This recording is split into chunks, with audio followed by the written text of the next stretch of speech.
Сайн байцгаана уу? За өнөөдөр IELTS-ийн сургалтынхаа 2 дахь бичлэгийг хийх гэж байна. За тэгээд энэхүү бичлэг дээрээ би юуны талаар ярих гэж байна гэвэл эхний бичлэг дээр ярьсан ерөнхий зөвлөгөө маань хамгийн сүүлийн хэсэгт нь анализ хийхээ гэж туссан байгаа. За тэгвэл анализ хийхдээ хэрхэн анализ хийх вэ? Энэхүү анализ маань танд ямар ашиг тустай вэ гэвэл энэ анализ маань таныг одоо байгаа төвшнөөс мөн оноогоо ахиулахад одоо байгаа скиллүүдээ улам бүр сайжруулахад төвлөрөх болно. За тэгэхээр анализа бүгдээрээ хэрхэн хийх талаар одоо хуваалцгаая. За нэгт practice test хийснийхээ дараа байнга хариутаагаа тулгаж шалгаж агаарай. Тэгээд тулгаж шалгахдаа зөвхөн за тэд алдаж гэж оноо гаргахаасаа урьдчилаад хариулт бүртээ та фокус хийгээд анализ хийж ажиллаарай. За энэ маань ямар учиртай вэ гэвэл ерөнхийдөө IELTS болон GMAT ч гэсэн бүгд адилхан яг юм үндсэн хэдхэн паттерн байдаг.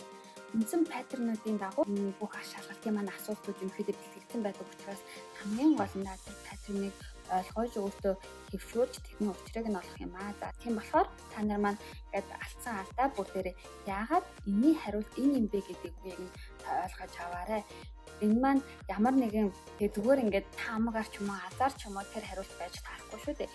Энэ бүгдүүд магадгүй таны хариултыг энэ болохоор юм байна. Магадгүй дараагийн practice test-дээр дахиад яг адилхан паттерн гараад ирэх юм бол энэ маань нөгөө паттерныг ойлгох тэр хүлхэж болж байгаа юм аа. За тийм учраас миний ихний зөвлөгөө та хариутаагаа тулгаж шалгаад яагаад энэ асуултын хариулт энэ юм бэ гэдгийг бүх хариулт олгон дээр та ажиллаарай. За энэ бол skill бүр дээр хэрэглэгдэж болно. За хоёр дахь нь юу вэ гэхээр анализ ухаал listening reading хоёр дээр их хвшлэн түлхүү ашиглана. За харин бусад скиллүүд дээр бас хэрхэн сайжрах вэ гэвэл танд ингээд оноо маань нэг л сайжирж өгөхгүй болохгүй байвал энэ дээр асуудал шийдвэрлэх зарчмыг хэрэглэх болно. Та асуудлаа тодорхойлоод үзээрэй. За reading хийж байгаа гэж үзье. Та reading дээр зөв хариултын хувь нь өндөр хэрнээ та 40 асуултыг 40-ыг 1 цагийн дотор хийж амжихгүй байна уу? Тэгвэл энэ дээр бол таны ингээд хурдан байна гэсэн үг байна тийм. Харин та ингээ хурдан ингээд яг 40 асуултуудаа бүгдийг хариулж байгаа хэрнээ хангалттай зөв хариулж чадахгүй байгаа бол та өмнөх алхам руу эргэж очиод ягаад энэ асуултын хариулт энэ юм бэ гэдгийг ойлгох болох хэрэгтэй. Харин хурдчин удаан байх юм бол та магадгүй унших хурдыг ахиулах ямар нэгэн арга хэмжээ авах хэрэгтэй байхаа. За миний хувьд бол хурдан ахиулахын тулд би Triple Your Reading Speed гэдэг номыг уншиж байсан. Энэ номыг болохоор би тухайн үед IELTS бэлж байхдаа би ERC-гээ та нар бүгдээрээ мэдэх байхгүй боловсролын зөвлөгөө мэдээллийн түгээд байдаг. Тэнд очиж тэдний номын санд бэлтгэв байсан. Тэдний номын санд би яг тэр Triple Your Reading Speed гэдэг номыг уншиж байсан. Магадгүй та нар ч интернетээс хайгаад олдвол олоорой. Хэрвээ би олох юм бол энэ бичлэгнийхэн доор линкийг нь тавьчих. За тэгээд энэ номон дээр болохоор унших хурдаа хэрхэн сайжруулах вэ гэхэд гадаад хэл дээр уншиж байгаа номыг бол хэвшлэн нэг үгээр уншдаг. Үүний тулд эхлээд магадгүй хурдаа багаар ахиулж байгаа энэ номон дээр бол за шууд ингээ нэг доор ингээл амар хурдан тэр процессуудыг хэрэглэхгүйгээр одоо жишээ нь гэх юм бол эхлээд нэгээр уншдаг байсан бол тэгээ 2 үгээр нь уншиж сураад за тэгээд 3 үгээр нь уншиж сурна. За тэгээд ерөнхийдөө нэг мөрийг 2 хувааж уншиж сурна. За би тэгээд яг энэ номыг уншиж дуусгатаа бол ерөнхийдөө номыг уншихдаа нэг мөрийг 2 хувааж уншиж ерөнхийдөө сурсан. Энэ маань гэтээ энэ маань одоо нөгөө нэг хурдан уншлага хийх нь бол чухал биш шүү дээ. Уншихын хажуугаар та тэр юмны агуулгыг ингээд толгой дотор ингээд keep track хийж чадчих хэвээр. Яг энэ хэвшлийг та магадгүй хэвшүүлээд үзээрэй. Хэрвээ танаас сонирхчвал бас тэр номыг уншаад энэ аргыг бас хэрэглээд үзээрэй. За одоо магадгүй listening дээр таны асуудал ямар асуудал байна вэ гэдгийг та бас сонсоод үз. Listening дээр яг ингээ хариултыг сонсоод байгаа хэрнээ за яг энэ хариулт мөн байна гэж бодсон хэрнээ яг үгийг нь барьж авч чадахгүй байна уу? Тэгвэл энэ маань таны чих хангалттай онгож чадаагүй байна гэсэн үг. Чих онгоолохын тулд тэгээ илүү олон кино үзэх юм уу эсвэл мэдээ сонсох тэр зэрэг аргуудыг бас хэрэглэж болох юм аа. За одоо writing дээр болохоор за таны хувьд бас асуудлаа тодорхойлно шүү дээ. Ингээд бичих гэсэн чинь нэг л болж өгөхгүй байна. Мэдээж яг дөнгөж IELTS бэлдэж байгаа хүний хувьд бол ингээл англи хэл дээр эссе бичгээд жоохон төвөгтэй байж магадгүй.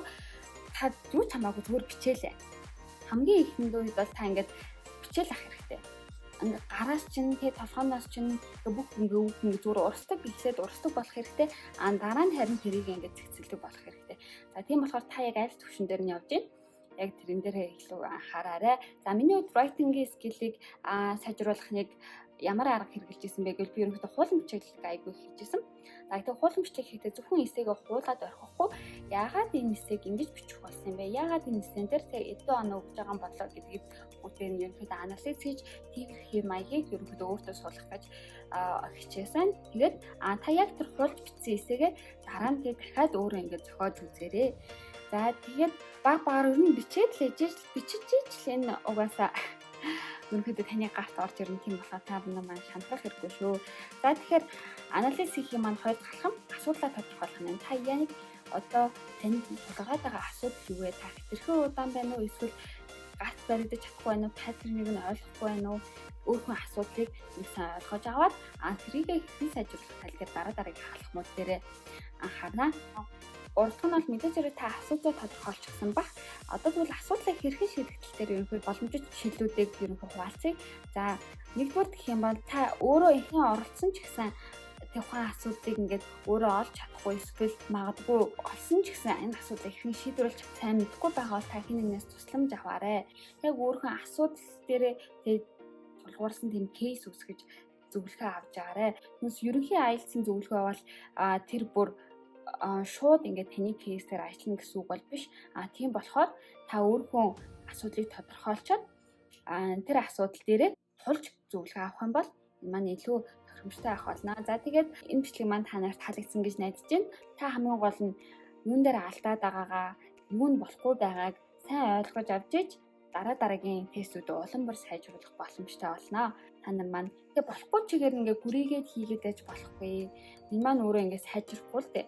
За тэгээд ерөнхийдөө энд хүрээд энэ хүү бичлэг маань өндөрлж байна. Та нар маань ч гэсэн одоо IELTS бэлдэж эхэлсэн бах. Тэгвэл бэлтгэл дээр анализ таны бэлтгэлийг улам бүр сайжруулах тийм хамгийн чухал алхам учраас та нар маань энэ шатыг бүү алгасаарай. Дараагийн бичлэгүүдээр болохоор би одоо skill бүр дээр хэрхэн сайжруулж болох вэ? Skill бүр дээр юуг анхаарах вэ гэхдээ илүү дэлгэрэнгүй бичлэгүүдийг нэмж оролцуулах болно.